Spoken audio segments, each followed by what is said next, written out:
Okay. I'm terribly lonely. Do you need a hobby? I don't need a hobby. Would you like something else to do, like a new project? I don't need a new project. Because I've got just the thing for you. What have you got? I think you should write another fucking great book. Hang on, excuse me. One of the greatest books, ladies and gentlemen, in the history of literature in this country. Excuse me. Why it's been overlooked for the Booker Prize, the Nobel Prize for Literature, I have no idea. Excuse me. Look at this book. Look at the quality of the printing, for a start. Wait a minute. Look at the quality of the printing. I can tell you. That was my third bestseller. Your third bestseller? That's my third bestseller. My third bestseller. And it wasn't my fault. It wasn't my fault that 2 days after that book was published, prior to the World Cup in Germany, Rooney, the daft twat, went and broke his toe. That wasn't my fault. Well, I mean, that wasn't my fault. As a result, he didn't play. As a result, my book bombed. As a result... I thought you said it was a bestseller. Well, it would have been if Rooney hadn't broken his toe. Should we have a little read from it?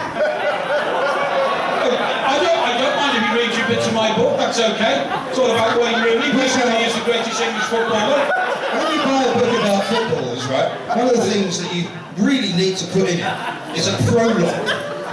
You think it is fucking something out of I, Claudius? No. It's a prologue. It's a proper book. And it's got a Roman numeral. It's page 9 in Roman numerals, right? Yes, that's right. Why has it got a prologue? Because I came from Chester, Roman town. I've always had an addiction to Roman numerals. What's wrong with that? Well, let's see. Prefaced by Andy Townsend. Andy Townsend. Can I have a applause, please, for Andy Townsend, captain of the Villa, when they won 2 League Cups at Wembley. Thank you. You're a friend of mine. Forward by Alan Brazil. Hey, did you hear the story about Alan Brazil and Aussie hot dealers? No, I don't think It's quite a good story. This time. Yeah. Now, chapter 1. Right. So one thing you need to know about a boy who is about to burst onto the scene for England and play as one of the most highly paid, I think he's now the 6th highest paid footballer in the world. Right? He is, yeah. He's worth something like 64 million. Something like that. Incredible, right? Yeah, not bad. The first chapter, boy came from which Croxton. you would like to find out all about Wayne Rooney's early life, right, wouldn't you? The first chapter is entitled Chapter 1, first enough. Yes. Wayne Rooney saved my life. Yes, that's right. Yeah, he did. I can actually claim that. Not Lionel Messi. There is nothing. Not Ronaldo, it was Wayne Rooney. As you can see from up here, Rooney Tunes can be bought for 1 penny. Used and new, hardcover by Mike Parry, published on the 30th of June 2006. Let's just go back, if you can, Dave, to one of those reviews that was up there.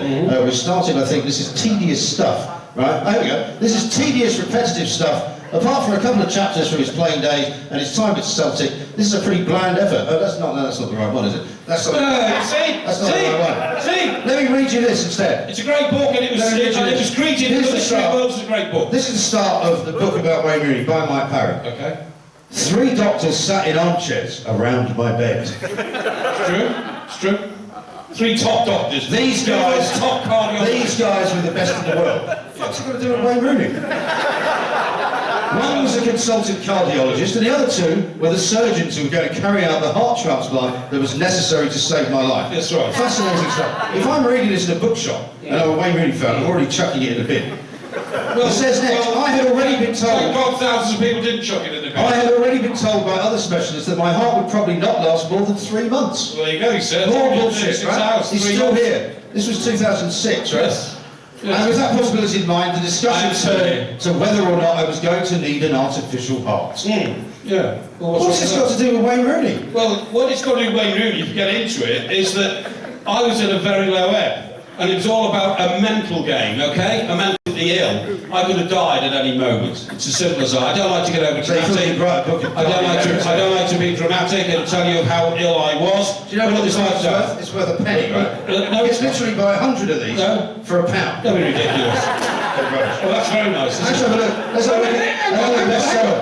Let's have another bestseller. Wayne Rooney was so aware of what I'd done, he sent me a signed shirt. From the moment I got the signed shirt, the doctor said to me, "You have found a new reason for being alive. You have rallied. Your 1/3 heart that's working is saving you, and it's down to Wayne Rooney. Wayne Rooney saved your life." That was a quote from a doctor. Yeah, except Wayne Rooney didn't actually save your life, did he? Well, I think he did. You think he did? Yeah, But he didn't actually send you a shirt, did he? Wayne Rooney and I are very close. No, it was somebody from the FA that sent you the shirt. Sorry? It was somebody for the FA that brought you the shirt. It says on it, best wishes, Mike, get well soon, Wayne Rooney. He signs 100 Can't get better than that. He signs 100. Now, this was my bestseller, by the way. This which was is all an you awful here. lot of bubbly in Brazil. Not a lot of bubbly in Brazil, sold 100,000 copies, top of the Sunday Times bestseller list, and the definitive story about Mr. Alan Brazil. And let me tell you how difficult it is to write a book about the life story of Alan Brazil. You sit down, you say, right Al, we're going to write a story now about your life, starting, you know, when you were about 19 or 20, you were a professional footballer, you played for Ipswich and Manchester United and Spurs and Scotland and all that. So I tell you what Al, let's start from the beginning. The problem is that I realised within about 10 minutes, Al has been so pissed for the last 30 years that he could barely remember being a professional footballer, let alone transferring to radio. And, oh Al, let's talk about Cheltenham 2004, shall we? What? Eh? Porky, what the fuck are you talking about? Well, that's why I Cheltenham in 2004. He said, you may have done. I was away with the fairies. And presumably that's why you asked him to write the start of his book himself, or did you pen these words? No, this is what Al told me and I wrote it down. Why? What's wrong with that? Well, here's the start of this book, right? It was the most beautiful evening you could imagine in the ski resort of Meribel. The sky was inky black. The snow was as white as a tin of Dulux paint. Hang on. It's not that it's fucking Thomas Hardy, is it? It's absolute shite. It's rubbish. Excuse me. How many Tin of Dulux paint. how many